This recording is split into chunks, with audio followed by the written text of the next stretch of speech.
Database management system में आज का हमारा टॉपिक है नॉर्मलाइजेशन। ये एक बहुत ज़्यादा इंपॉर्टेंट टॉपिक है इंटरव्यू के पर्सपेक्टिव से भी और एग्जाम के पॉइंट ऑफ व्यू से भी। हमेशा एग्जाम के अंदर पूछा जाता है कि नॉर्मलाइजेशन होता क्या है। तो चलिए स्टार्ट करते हैं, क्या होता है। Normalisation is a method to breaking down a large complex tables into smaller tables, related tables and define relationship between them। अगर आपके पास एक कॉम्प्लेक्स टेबल है और आप चाहते हैं कि उसे एक स्मॉलर टेबल में डिवाइड करें, तो आपको नॉर्मलाइजेशन टेक्निक को फॉलो करना होगा। या फिर उस कॉम्प्लेक्स टेबल से टेबल क्रिएट करें तो आपको नॉर्मलाइजेशन ही फॉलो करना होगा। अगर उनके बीच में रिलेशन भी क्रिएट करना हो तो आपको नॉर्मलाइजेशन चाहिएगा। करता क्या normalisation? It reduce the redundancy of data, यानी डुप्लीकेसी को खत्म करता है टेबल से। And also remove inconsistency problem and unwanted risk. आप डेटा फेचिंग इजीली कर पाएंगे और जो भी रिस्क का टेबल में वो सभी खत्म हो जाएंगे नॉर्मलाइजेशन के यूज से। ठीक है, एडवांटेज देखते हैं इसकी। मेंटेन डेटा इंटीग्रिटी, मतलब आपका डेटा प्रॉपरली मेंटेन रहेगा, उसमें प्राइमरी की यूनिक की आप उसके अंदर यूज कर पाएंगे।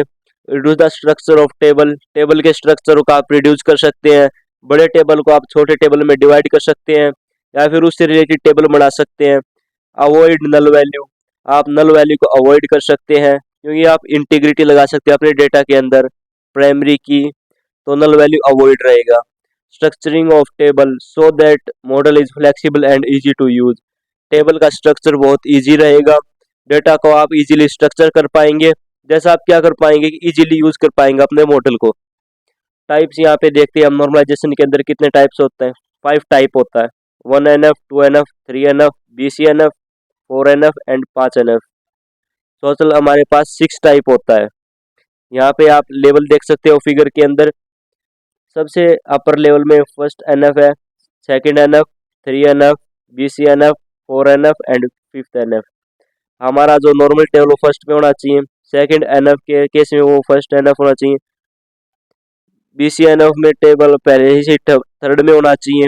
इसी तरह से फिफ्थ में अगर होना है तो फिफ्थ टेबल पहले 4th NF में होना चाहिए। तो सबसे पहले हम इनको एक एक करके कवर करते हैं कि ये होता क्या है। तो फर्स्ट NF होता क्या है? Data must be stored in table, आपकी टेबल के अंदर डेटा होना चाहिए रो एंड कॉलम्स की फॉर्म में। फिर ये करेंगे क्या? And each column should contain individual values. आपका कोई भी एक प्रोजेक्ट टेबल दिखाता हूँ मैं आपको, रो कॉलम की फॉर्म में हमारे पास डेटा है, लेकिन फर्स्ट NF की कंडीशन क्या था कि हमारे कॉलम के अंदर इंडिविजुअल वैल्यू होना चाहिए। अभी इस टेबल में देखते हैं, इस वाले कॉलम के अंदर मल्टीपल वैल्यूज है सेम कॉलम में। तो यहाँ पे हम क्या करेंगे, इस टेबल को फर्स्ट NF में कन्वर्ट करेंगे। फर्स्ट कन्वर्ट करना मतलब हर एक टेबल के अंदर इंडिविजुअल वैल्यू करेंगे। टीचर में हर एक में इंडिविजुअल वैल्यू कर देनी है। अगर इस तरीके से हम अपनी टेबल को कन्वर्ट कर देते हैं इस टेबल में, पहले वाली टेबल को, तो ये हो गया हमारा फर्स्ट NF, इंडिविजुअल कर दिया हमने, सबको अलग अलग कर दिया। अब हमारा सेकंड NF में देखें, table must be in first NF, आपका टेबल फर्स्ट NF के अंदर होना चाहिए। अगर आप सेकंड NF नॉर्मलाइजेशन अचीव करना चाहते हैं, all not key attribute should be fully depend on primary key, no partial independency. जितने भी नल के एट्रीब्यूट होंगे नॉर्मल के कॉलम, वो हमारे प्राइमरी की के साथ डिपेंडेंट होने चाहिए। तो यहाँ पे देखते हैं हम, हमारे पास जो स्टार्टिंग में टेबल है, मान लीजिए हमारे पास ये टेबल है, तो इसे हमने सबसे पहले फर्स्ट NF में कन्वर्ट करना पड़ेगा। ये हमारा नॉर्मल टेबल था, इसको फर्स्ट NF में कन्वर्ट कर दिया। कैसा बना? इस सभी को एक्सपेंड कर दिया। अब इसको सबसे पहले हमने सेकेंड NF में कन्वर्ट करना है। सबसे पहले हमें क्या करना होगा? प्राइमरी की कॉलम फाइंड आउट करना होगा। सेकंड NF वाले में हमारे में प्राइमरी की कॉलम कौन सा है? पहले वाले में हमने देखा था कि हमारे पास 4 कॉलम था, तो हम फर्स्ट वाले कॉलम को प्राइमरी की कंसीडर कर सकते हैं, जिसके अंदर सीरियल नंबर था, एस नेम था। तो सबसे पहले हमारे पास सेकंड NF में जाने के 2 टेबल चाहिए होगा। प्राइमरी के एट्रीब्यूट हम उसको रखेंगे जो यूनिक डेटा कंटेन करेगा। सेकंड टेबल में हम क्या करेंगे? नन की एट्रीब्यूट रखेंगे, यानी कि डुप्लीकेट वैल्यू वाले सारे कॉलम्स हम सेकंड में रखेंगे। अब रिलेशनशिप क्रिएट करने के लिए हमें क्या चाहिए होगा? प्राइमरी की का हमको एक फॉरेन की कॉलम होता जो कि हमारा सेम कंटेंट डेटा करे, हमारी प्राइमरी की जैसा, जो हमारे डेटा को रिलेट कर पाए यहाँ से यहाँ तक। तो ये हो गया हमारा सेकंड NF, जहाँ पे हमें फर्स्ट रूल क्या फॉलो होता करना होता है, आइडेंटिफाई द प्राइमरी की from first normal form. First normal form हमारा पिछले वाला कॉलम है, टेबल है सॉरी, ये हमारा फर्स्ट नॉर्मल फॉर्म है। फिर उसको एक टेबल के अंदर सेपरेट कर लिया यूनिक डेटा को, और क्या किया बाद में, नन एट्रीब्यूट का एक अलग टेबल बना दिया और उसको फिर इसके साथ कनेक्ट कर दिया प्राइमरी की से फॉरेन की तरफ। थर्ड हो गया हमारा थर्ड एनएफ। ये क्या होता है, इसमें टेबल पहले से टेबल सेकंड एनएफ के अंदर होना चाहिए। सेकंड क्या था कि non key attribute should not be depends on other non key attributes. एक टेबल के की नॉन की एट्रीब्यूट दूसरे टेबल के नन की एट्रीब्यूट से रिलेट नहीं होना चाहिए, मतलब ये आपस में डिपेंड नहीं होना चाहिए। तो टेबल वन के अंदर देखो हमने क्या किया, प्राइमरी की वाला की का हमने कॉलम रखा हुआ, इसमें दोनों में यूनिक वैल्यू है, ये सेकंड एनएफ का टेबल है। टेबल टू में क्या कर रहे हैं, नन की का एट्रीब्यूट कर लिख रहे हैं। अब क्या कर रहे हैं, टेबल वन से टेबल थ्री का एक रिलेशन क्रिएट कर रहे हैं टू के साथ। ये एस रोल हो गया हमारा कॉलम एस रोल, ये यहाँ से, और कोर्स उठा लिया हमने यहाँ से, एक नया टेबल क्रिएट कर दिया। ये हमारा प्राइमरी की कॉलम हो गया, ये हमारा फॉरेन की कॉलम हो गया। तो ये होता है हमारा थर्ड नॉर्मल फॉर्म, जिसके अंदर हम नन के एट्रीब्यूट्स आपस में डिपेंडेंट नहीं है। देखिए ये दोनों नन एट्रीब्यूट है लेकिन ये आपस में डिपेंडेंट नहीं है, और प्राइमरी की में ये दोनों आपस में रिलेशनशिप क्रिएट करके एक नया टेबल बना रहे हैं।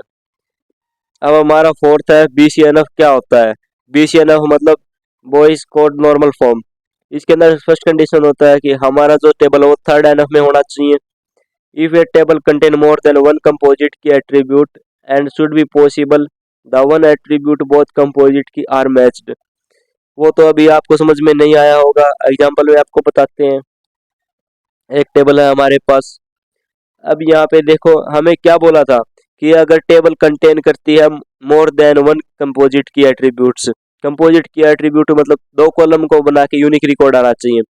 तो यहाँ पे देखो ई कोड और पी कोड को हम देखते हैं,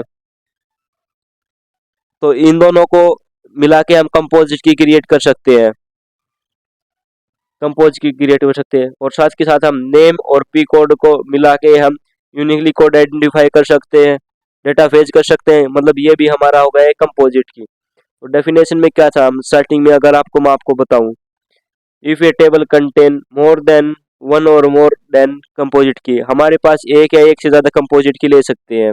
अभी हमने क्या करना है कि देखियो कंपोजिट वन के अंदर देखो पी कोड और कंपोजिट टू में ये पी कोड, ये दोनों कॉलम मैच कर रहा है।